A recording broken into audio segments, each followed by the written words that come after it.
All right, so WWE title match, Punk against Ziggler. Laurinaitis comes out, and he's not going to be the inside ring referee. He's going to be on the outside, and he's wearing a sleeveless referee shirt, which apparently was a rib on him because of him having quote unquote skinny arms from Vince McMahon. And we were kind of talking about this before we did the show, and we kind of all for the most part thought the Laurinaitis stuff got in the way of the match, and Punk against Ziggler. Uh, we've seen before they can wrestle really well together, and this didn't match up to it. So for the most part, it didn't match up because it was so much about the Laurinaitis thing, and I wasn't a big fan of Punk beating Ziggler. What was it, like 5 times in the same match? Is at least 3.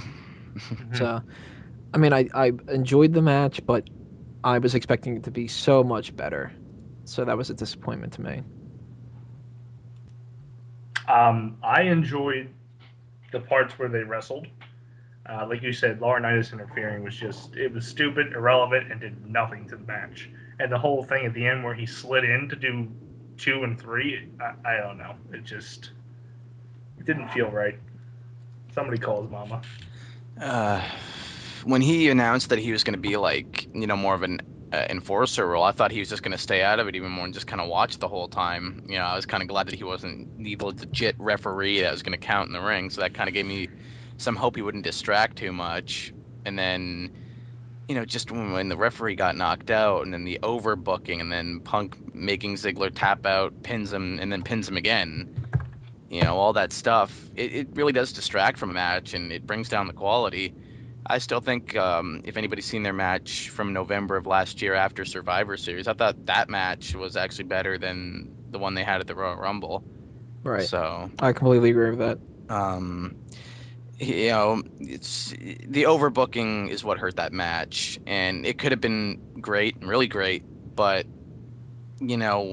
somebody decided that having Laurinaitis show for like half the match would make it better, and it didn't, and it came off pretty bad and knocked the match down a peg.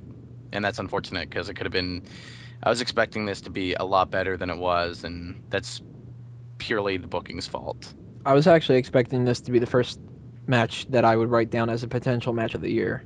Candidate, yeah, same And here. I'm really disappointed in that. But there is one match that I've written down for a potential match of the year, and that's the Royal Rumble match itself, which we're going to talk about in depth in the next part. And promise that it won't be an hour like we've been already talking about it in the past, but we'll give it a shot. So